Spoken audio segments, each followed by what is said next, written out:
De quoi parle Salsa Thérapie? Qui est Anne Parion, l'héroïne, et que lui arrive-t-il? Bonjour à toutes et à tous, je suis Audrey Mathé, l'auteure du roman, et aujourd'hui je vous invite à une séance découverte de l'intrigue. Salsa Thérapie, séance 1. Joséphine Baker a dit « Vivre, c'est danser ». J'aimerais mourir à bout de souffle, épuisée à la fin d'une chanson ou d'un refrain. Pour qui aime danser, et ce, peu importe la danse, cette citation rappelle forcément souvenirs et émotions intenses. La danse est un plaisir, mais souvent aussi un remède efficace contre toutes les morosités de la vie. C'est du moins l'expérience qu'en fera l'héroïne de Salsa Thérapie. Anne Parion est au bord du gouffre. Son compagnon vient de la quitter. Elle est au chômage, sans ressources, et elle n'a aucune idée de la façon dont elle va pouvoir désormais assumer seule le loyer de son appartement. Privée d'énergie, elle passe son temps à jouer les larves au fond du canapé. C'est alors que son amie Lucie décide de la secouer un peu. Elle propose à Anne de tester un cours d'initiation à la salsa. Non, hors de question de se ridiculiser. Et puis Anne a autre chose à penser que d'aller danser. La salsa en plus. Non mais, aucune envie d'aller se faire tripoter par de vieux pervers. Hein. Lucie insiste, et Anne ne veut pas décevoir sa seule amie. D'autant que ce n'est pas non plus comme si son emploi du temps était surchargé. Son intuition lui dit d'agir. Après tout, un cours d'initiation à la salsa, ça n'engage à rien, pas vrai? Dès les premières notes, c'est le coup de foudre. Anne se sent comme hypnotisée, tant par la danse que par la musique. Sa vie est complètement dévastée, mais elle sait trouver un objectif. Tôt ou tard, elle apprendra à danser.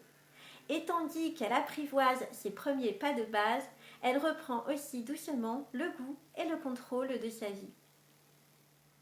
Salsa Thérapie, c'est avant tout l'histoire de Anne, l'héroïne, une trentenaire en crise d'identité qui se cherche sur le plan personnel et professionnel.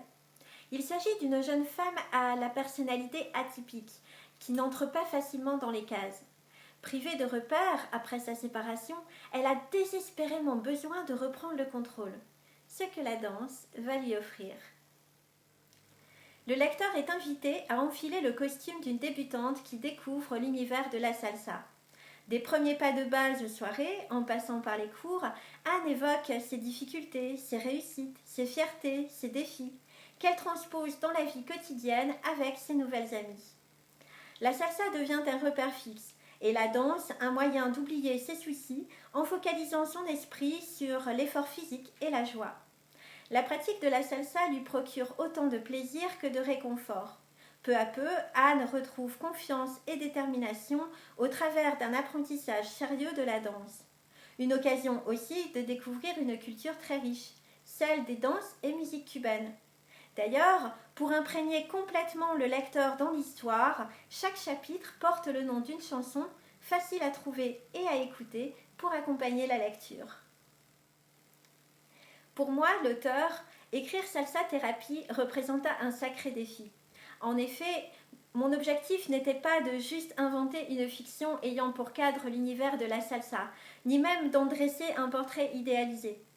Mon intention, dès le départ, était de chercher à créer du lien entre la pratique de la danse et le bien-être qu'elle procure, tant sur le plan mental que physique. J'avais à cœur aussi d'être la plus juste et la plus honnête possible par égard et respect envers les professionnels de la danse et de la musique. Donc non, je ne suis pas Anne Parion et son histoire n'est pas mon histoire. Toutefois, j'avoue que je me suis inspirée de mes propres émotions liées à la pratique de la danse. En d'autres termes, j'ai prêté à mon personnage ce que moi, l'écrivaine, je ressens lorsque je danse. Beaucoup de lecteurs m'ont dit que le roman les avait replongés dans leurs souvenirs de débutants, entre sourire et nostalgie. Voilà qui m'a fait plaisir, car d'écrire la danse, la faire vivre au travers des mots, était un exercice bien compliqué pour un écrivain.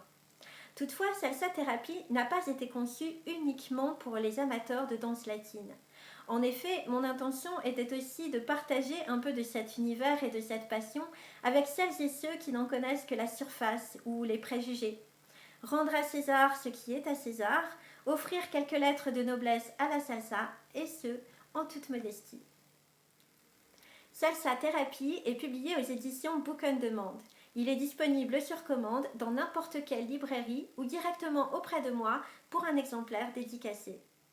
Quoi, vous n'êtes pas encore convaincu? Vous êtes dur en affaires. Pas grave. Pour vous donner envie de lire, plusieurs séances de salsa thérapie sont parfois nécessaires. Après tout, il ne s'agissait que d'une courte initiation. Prochaine séance, on passe à l'échauffement.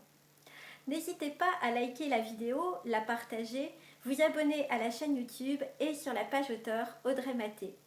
Je vous donne rendez-vous entre les pages, vous souhaite une excellente lecture et vous dis la suite au prochain épisode.